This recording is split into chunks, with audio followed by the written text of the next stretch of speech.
ہماری حاجتیں پوری کرتا ہے. اس کے پاس اختیارات ہیں، اگر اختیارات نہ ہوتے تو رسی کے بغیر اوپر کیسے لٹکا ہوا ہوتا. کلرفل قسم کے پنڈت صاحب ہیں، انہوں نے بیان کیا کہ گائے دن میں بھی آکسیجن دیتی ہے، اور یعنی گائے ہماری ماں کیوں ہے، دن میں بھی آکسیجن دیتی ہے اور رات میں بھی. اور بہت سارے دلائل یہ ثابت کرنے کے لیے کہ گائے کیا ہے، ماں ہے. اسی طرح میں نے یہ کہا نا کہ بھگوان ہوا میں معلق ہوتا ہے، یہ دیکھ رہے ہیں، یہ نہیں دیکھ رہے کہ اس کے سامنے صبح دودھ رکھا تھا، شام کو ویسے کا ویسے ہی اٹھا لیا. تو یہ سوال پنڈت جی سے پوچھا گیا تو انہوں نے فرمایا کہ جیسے خوشبو جب ہم سونگھتے ہیں تو گلاب کے پھول کا ویٹ کم نہیں ہوتا، لیکن اس سے ہم فائدہ پورا اٹھا رہے ہیں. تو ایسے ہی بھگوان جو ہے وہ دودھ، پراٹھے، انڈے جو بھی رکھو اس سے فائدہ اٹھا لیتا ہے، لیکن وہ انڈے کم بولتے کیوں نہیں بھائی، نہیں ہوتے. ان کی رپورٹ ہے یہ. پہلے مذہبی رہنماؤں نے لوگوں کو یوں سمجھیں کہ ہائی جیک کیا ہوا تھا. محدود پیمانے پر لوگ محدود لوگوں کی بات سنتے تھے، آپ ان کی کھوپڑی میں جو اتار دیں لوگ سمجھتے تھے یہی ہے سب کچھ.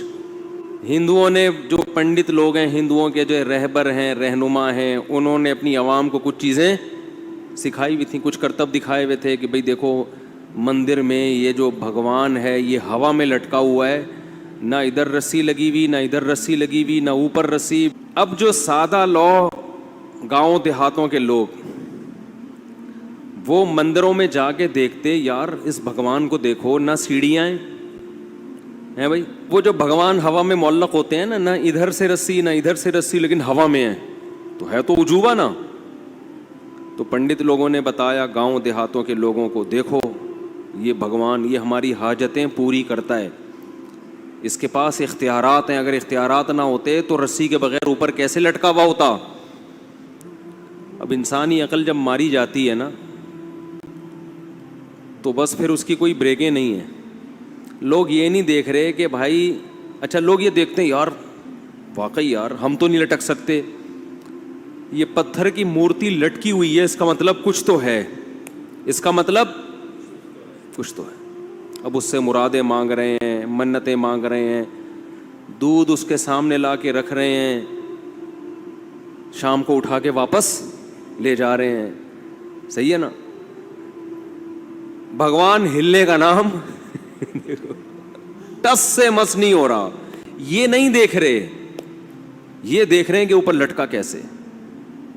اب یوٹیوب، سوشل میڈیا، ہر چیز اتنی عام ہو گئی ہے کہ کسی نے ایک مندر میں بھگوان کو پکڑ لیا کہ بھائی وہ میگنیٹ لگا ہوا ہے، بھگوان کے اندر کیا ہے، لوہا ہے، تو میگنیٹ سے کیا کیا ہوا ہے، وہ قابو کیا ہوا ہے نا.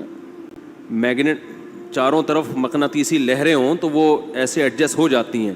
آپ کو پتہ ہے جاپان میں جو ٹرین ہے نا 500 کلومیٹر پر آور چلتی ہے، جاپان اور فرانس میں ہے نا، نیٹ پہ سرچ کریں آ جائے گی، وہ ٹریک سے اٹھ کے چلتی ہے. سمجھ رہے ہو. تو جاپانی بھی یہ دعویٰ کر سکتے تھے کہ ہماری ٹرینیں بھگوان ہیں، کیونکہ وہ ٹریک پر، پٹری پر نہیں ہے، پٹری سے اوپر ہے. اب سوال پیدا تھا، اوپر نہ رسی ہے اور نیچے ٹریک بھی سے بھی اٹھی ہوئی ہیں، تو کون سی طاقت نے اٹھایا ہوا ہے؟ او بھائی کسی طاقت نے نہیں، یہ مقناطیسی لہریں یہ جیسے کھینچتی ہیں ایسے ہی دھکا بھی دیتی ہیں. یہ ہم تو بچپن میں مقناطیس سے بہت کھیلتے تھے، الٹا کر کے لگاؤ تو مقناطیس بھاگے گا، سیدھا کر کے لگاؤ تو چپکے گا. تو یہ اب یہ ٹرک مندر میں کسی نے کی ہوئی ہو، اب ایک بھی ایسی ٹرک آ جائے گی تو لوگ کیا کہیں گے، بھگوان کا سارا فلسفہ عبادت کا فنش، ختم. میں جو روحانی ٹوپی ڈراموں کے بہت خلاف ہوں، عامل کا لفظ میں روحانیوں کے لیے بولتا ہی نہیں، یہ عامل کا لفظ ہی مجھے برا لگتا ہے. ٹوپی ڈرامہ ہی صحیح ہے ان کے لیے. روحانی ٹوپی ڈرامے ایک کام پتہ ہے کیا کرتے ہیں، آپ کو جادو ٹونے کے بہانے کہ فلاں نے جادو کیا ہوا ہے، انڈے میں سے سوئیاں نکال کے دکھائیں گے آپ کو. یہ بہت کرتے ہیں، یوٹیوب پہ یہ بھی پکڑا گیا ہے کہ یہ کیسے کرتے ہیں. آپ سرچ کریں گے، پہلے بہت مفتیوں نے الو بنائے ہیں لوگوں کو، جو اپنے نام کے ساتھ کیا لگاتے تھے، مفتی. روحانیت کے نام پہ بڑے بڑے اداروں کے، بڑے بڑے بزرگوں کے، خلیفاؤں نے یہ جو سوئیوں والا سیٹ اپ ہے نا، اس کے نام پہ لوگوں کو کیا بنایا ہے، الو. الو کا ترجمہ آپ ڈکشنری میں جا کے دیکھ لیں. اگر آپ کو وہ جیسے ایک آدمی نے 1 سال بعد کیس کیا عدالت میں کہ اس نے مجھے گینڈا کہا ہے, ایک بندے پہ کیس کیا کہ اس نے مجھے کیا کہا ہے, گینڈا. عدالت نے کہا کب کہا تھا؟ اس نے کہا 1 سال پہلے. اس نے کہا کیس آج کیوں کر رہے ہو بھائی؟ کہہ رہے گینڈا میں نے آج ہی دیکھا ہے, مجھے کیا پتا تھا ایسا گینڈا ہوتا.